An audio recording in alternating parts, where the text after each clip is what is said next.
Everyone, আমি হচ্ছি লতিকা। আজকে তোমাদেরকে একটা শুটকির তরকারি বানিয়ে খাওয়াবো। বাবারে বাবা, এত শুটকি আমার করে আছে, আমি তো দেখিনি। আমি ভাবলাম একটা নাকি দুইটো আছে, তো সেটাই বানিয়ে ওদেরকে খাইয়ে দেবো। এত খাওয়া আর ভালোই লাগছে না। সব সময় দেখবেন মাছ মাংস এসব খেতে আর ভালোই লাগে না। মাঝে মধ্যে মনে হয় না একটু আলাদা কিচ্ছু খাই, তাও আবার পাতলা ঝোল দিয়ে। সব সময় দেখবে মাংস টাংস ডিম টিম আর ভালোই লাগে না। তোমাদের কি সেম অবস্থা? যদি সেম অবস্থা হয়ে থাকে তাহলে মাঝে মধ্যে এই রেসিপিটিও খেয়ে দেখবে, আশা করছি ভালোই লাগবে। আর কার কার শুটকি শীতল খেতে ভালো লাগে অবশ্যই জানাবে।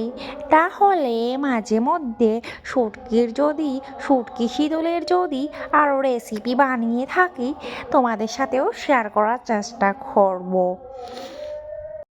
তোমরা তো জানোই লতিকা কি ব্যস্ত। তাই বলছি, যদি তোমরা একটু কমেন্ট করো আমার মনে উৎসাহ জাগবে। আর কষ্ট করে না হয় তোমাদের জন্য একটু টাইম বের করে এই শুটকির রেসিপিটা তোমাদের সাথে শেয়ার করব। শুটকি আর শীতল। তো কথা বলতে বলতে আমি দেখছি অনেকটা রান্নাই আমি এগিয়ে ফেলেছি।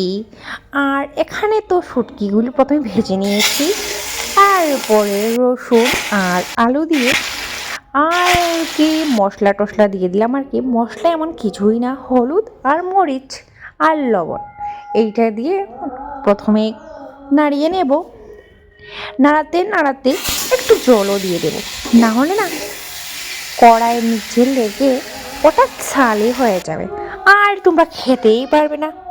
তাই দেরি না করে বা সময় নষ্ট না করে আলু আর মশলা টশলা দেওয়ার পরেই জল দিয়ে দেবে। আর শুটকি তরকারি তো শুধু একলা খেতে পারবে না, তাই একটু ভাত বসিয়ে দেবে। আর আমিও এখানে ভাত বসিয়ে দিয়েছি।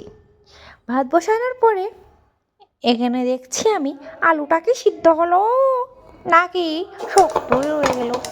আলুটা যদি ভালোভাবে সিদ্ধ হয় তাহলে একটু আলু নিয়ে ম্যাশ করে ঝুলে দিয়ে দেবে, তাহলে খেতেই ভালো লাগবে আর ঝোলটা একটু ঘন হবে, কারণ এত পাতলা জিনিস তো খাওয়াই যায় না। তো এদিকে দেখো আমার ফাইনাল লুক কীরকম আসছে অবশ্যই কমেন্ট করে জানাবে। তোমরা তো অনেকেই আমার ভিডিও দেখো কিন্তু কেউ কমেন্টসই করো না। হাতে কি তোমাদের ব্যথা হয় কমেন্ট করতে? তো এসব শেষ করার পর ভাতটা ভেড়ে নিলাম আর তার সাথে একটু বেগুন পোড়াও করেছি, কারণ শুধু তরকারি খাওয়া যায় না। আজকের ভিডিও এই